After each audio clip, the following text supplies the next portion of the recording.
श्रीराधिकां वन्दे श्रीयुतपादकमलं श्रीगुरुन् वैष्णवां च श्रीरूपं साग्रजातं सहगण रघुनाथान्वितं तं सजीवं सादेवं सावधूतं परिजनसहितं श्रीकृष्णचैतन्यदेवं श्रीराधाकृष्णपादान् सहगणललिता श्रीविशाखान्वितांश्च नमो विष्णुपादाय कृष्णप्रेष्ठाय भूतले श्रीमते भक्तिवेदान्त स्वामिनिधि नामिने नमस्ते सारस्वती देवी गौरवाणी प्रचारिणे निर्विशेष शून्यवादी पाश्चात्य देशधारिणे ओम हे कृष्णा करुणा सिंधु दीनबंधो जगल्पदे गोपेश गोपिका कांता राधा कांता नमस्तुते तप्त कांचन गौरांगी श्रीराधे वृंदावनेश्वरी वृषभानुसुते देवी प्रणमामि हरे प्रिये जय श्री कृष्ण चैतन्य प्रभु नित्यानंद श्री अद्वैत गदाधर श्रीवासदि गौर भक्त वृंद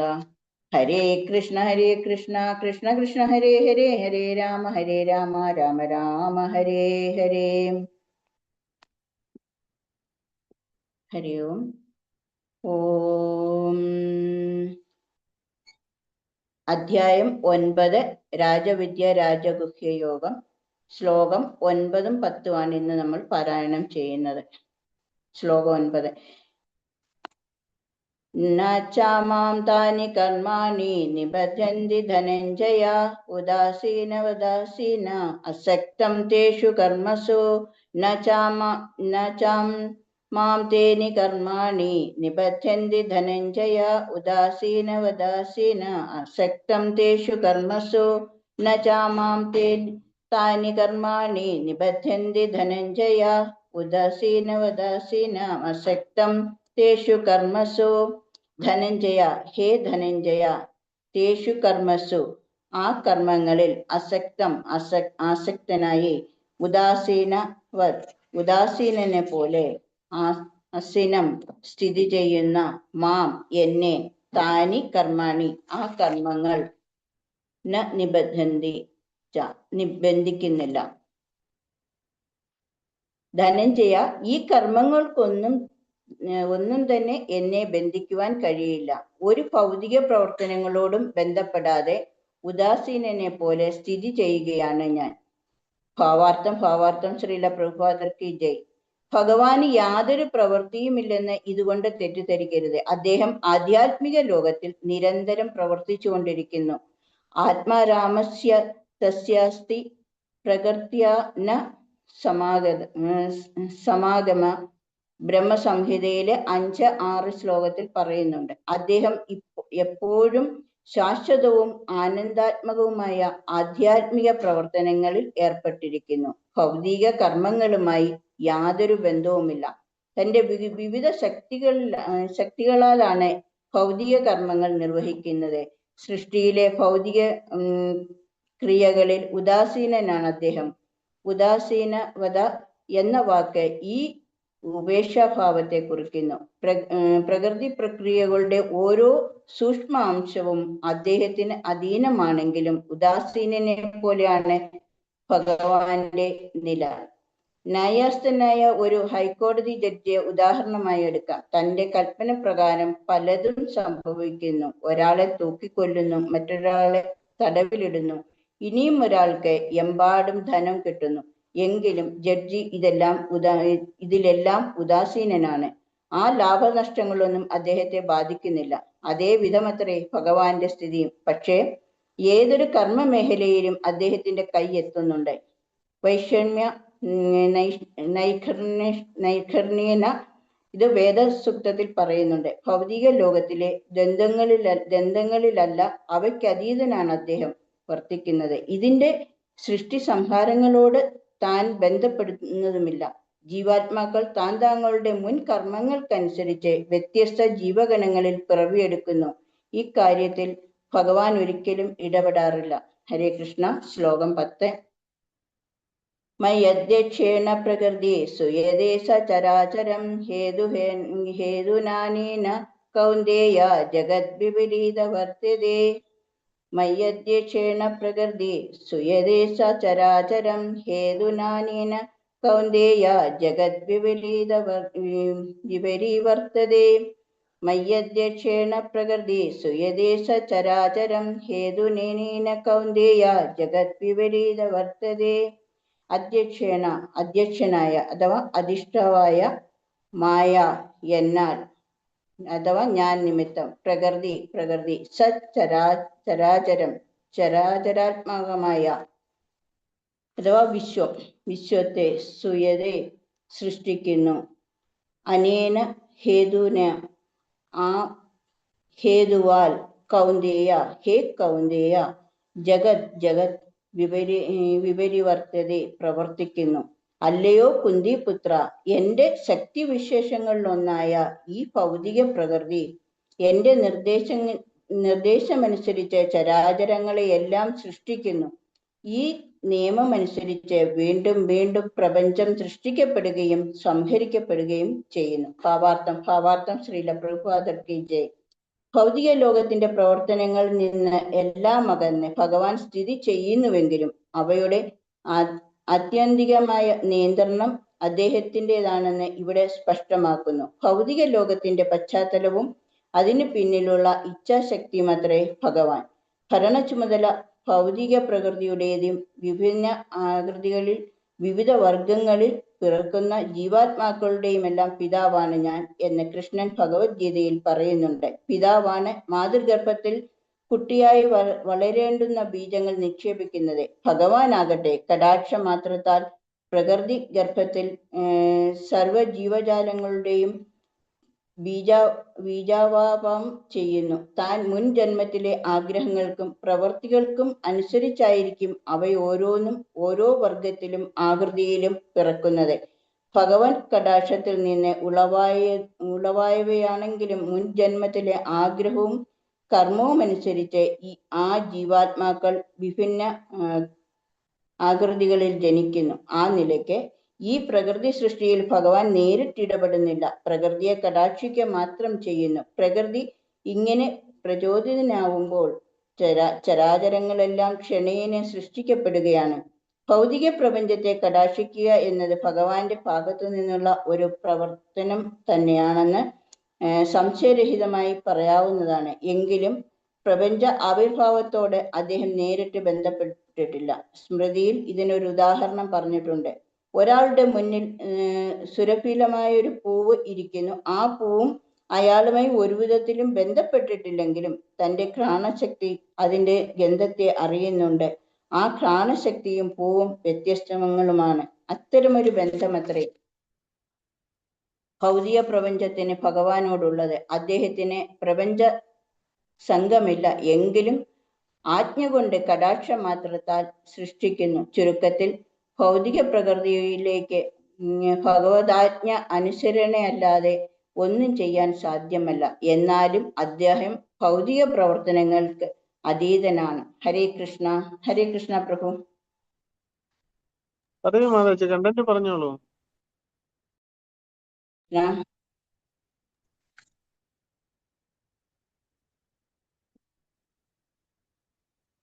നമ്മളിവിടെ 9ാമത്തെ അധ്യായമാണ് ഇപ്പോൾ പഠിച്ചുകൊണ്ടിരിക്കുന്നത്. അതിനകത്തിൽ 8ാമത്തെ ശ്ലോകത്തിൽ ഭഗവാൻ പറയുന്നുണ്ട്, പ്രപഞ്ചത്തിന്റെ പ്രവർത്തനം ഭഗവാന്റെ അധീനതയിലാണ്. അഥവാ ഭഗവാന്റെ ഇച്ഛാശക്തിക്കനുസരിച്ചാണ് അത് വീണ്ടും സൃഷ്ടിക്കപ്പെടുകയും ആവിർഭവിക്കുകയും ഒടുവിൽ തിരോഭവിക്കുകയും ചെയ്യുന്നത് ഭഗവാന്റെ ഇച്ഛാശക്തിയിലാണെന്നാണ് നമ്മൾ 8ാമത്തെ ശ്ലോകത്തിൽ പഠിച്ചത്. ഇനി 9ാമത്തെ ശ്ലോകത്തിൽ പറയുകയാണെന്നുണ്ടെങ്കിൽ, ധനഞ്ജയ, ഈ കർമ്മങ്ങൾക്കൊന്നും തന്നെ എന്നെ ബന്ധിക്കാൻ കഴിയുകയില്ല. ഒരു ഭൗതിക പ്രവർത്തനങ്ങളോടും ബന്ധപ്പെടാതെ ഉദാസീനനെ പോലെ സ്ഥിതി ചെയ്യുകയാണ് ഞാൻ. ഇവിടെ അർജുനനെ ധനഞ്ജയ എന്നാണ് ഭഗവാൻ സംബോധന ചെയ്യുന്നത്. ധനഞ്ജയൻ എന്ന് പറഞ്ഞാൽ ധനം സംഹരിക്കുന്നവൻ. യുധിഷ്ഠിര മഹാരാജാവിന്റെ രാജസൂയ യജ്ഞത്തിന് വേണ്ടിയിട്ടുള്ള ധനം സംഹരിച്ചു കൊണ്ടുവന്നത് അർജുനനാണ്. അതുകൊണ്ടാണ് ഇവിടെ അർജുനന് ധനഞ്ജയൻ എന്ന് ഭഗവാൻ സംബോധന ചെയ്തിരിക്കുന്നത്. പിന്നെ അതുപോലെ ഭഗവാന് ഭൗതിക പ്രവൃത്തികളിൽ ഒന്നും തന്നെ ബന്ധമില്ല എന്നതിനർത്ഥം ഭഗവാൻ നിഷ്ക്രിയനായി ഇരിക്കുന്നു എന്നല്ല. പക്ഷെ അദ്ദേഹത്തിന് ആത്മീയ ലോകത്തിൽ നിരന്തരം പ്രവർത്തിച്ചു കൊണ്ടേയിരിക്കുന്നുണ്ട്. അതുപോലെ സൃഷ്ടിയിലെ ഭൗതിക പ്രകൃതിയിലുള്ള ഉദാസീനനാണ്. എന്ന് വെച്ചാൽ ഒന്നിലും ഭഗവാൻ നേരിട്ട് ഇടപെടുന്നില്ല, അതിനെല്ലാം ഭഗവാന്റേതായ ശക്തികളുണ്ട്. വിവിധ ശക്തികൾ ഉണ്ട്. അവരാണ് ഈ സൃഷ്ടികർമ്മങ്ങളെല്ലാം നിർവഹിച്ചു കൊണ്ടിരിക്കുന്നത്. അതിനിവിടെ ഉദാഹരണം പറയുന്നത് ഒരു ഹൈക്കോടതിയിലെ ജഡ്ജിയാണ്. അപ്പം ജഡ്ജി എന്താ ചെയ്യുന്നത്? ഒരാൾ കുറ്റം ചെയ്തു ചെന്ന് കഴിഞ്ഞു കഴിഞ്ഞാൽ അല്ലെ കോടതിയിലെ വിധി നിർണയിക്കുന്നത് ജഡ്ജിയാണ്.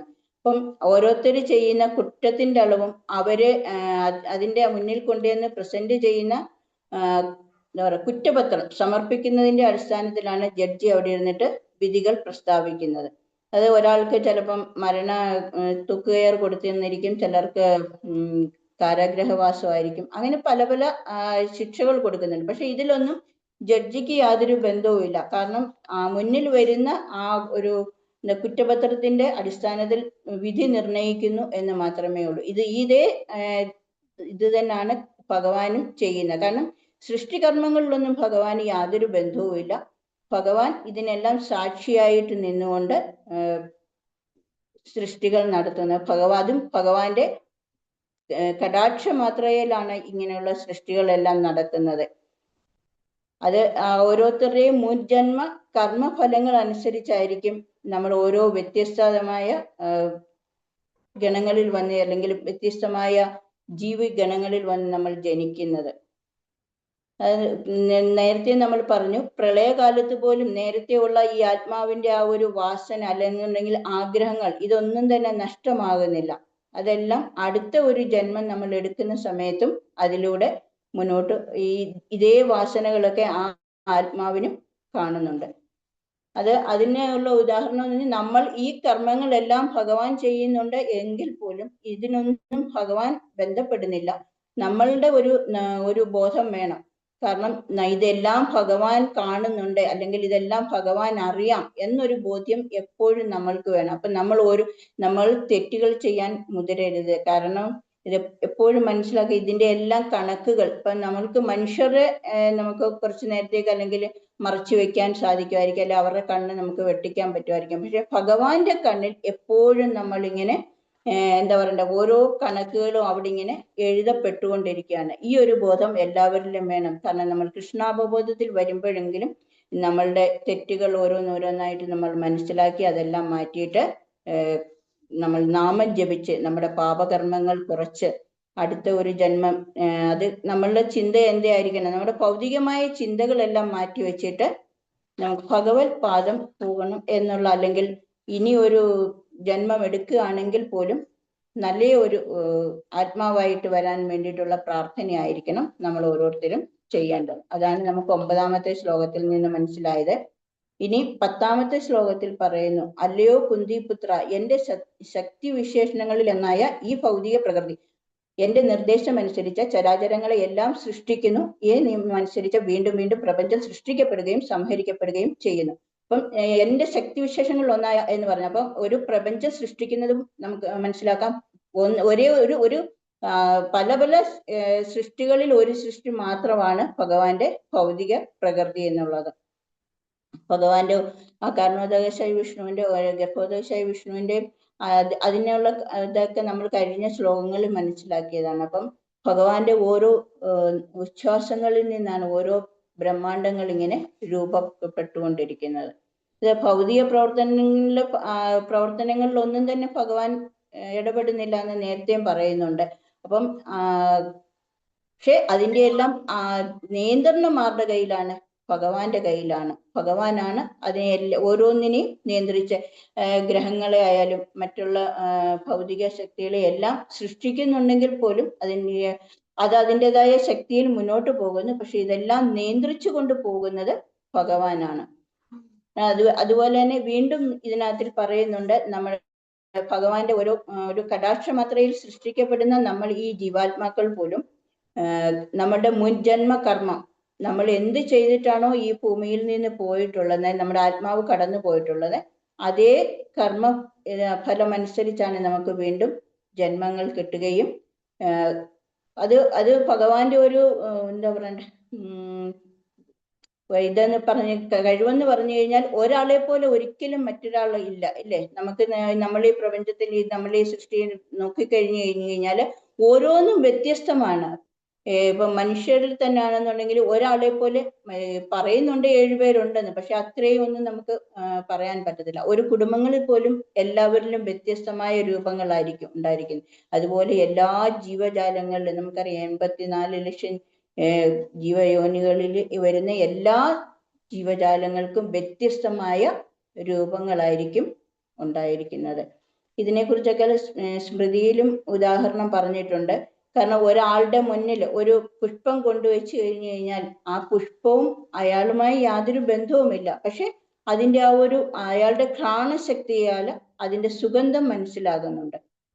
അപ്പം അതുപോലെ തന്നെയാണ് ഭഗവാൻ, ഇതിലൊന്നും യാതൊരു ബന്ധവുമില്ല. അപ്പൊ നമ്മൾ വിചാരിക്കേണ്ട, എപ്പോഴും നമ്മൾ പറയും ഭഗവാൻ എനിക്ക് അത് തന്നു ഇത് തന്നു. ഇല്ല, ഭഗവാൻ അല്ല തരുന്നത് നമ്മുടെ കർമ്മങ്ങളാണ്. അപ്പം നമ്മൾക്ക് കിട്ടിയിരിക്കുന്ന ഏറ്റവും വലിയൊരു ഭാഗ്യം എന്ന് പറഞ്ഞാൽ നമുക്ക് ഈ കൃഷ്ണാവബോധം ലഭിക്കാൻ വേണ്ടിയിട്ടുള്ള അവസരം നമുക്ക് കിട്ടിയിട്ടുണ്ട്.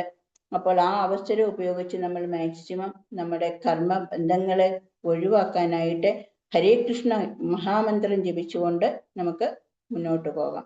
ഹരേ കൃഷ്ണ പ്രഭു. ഹരേ കൃഷ്ണ. തെറ്റുകളുണ്ടെങ്കിൽ എല്ലാവരും ക്ഷമിക്കുക. ഹരേ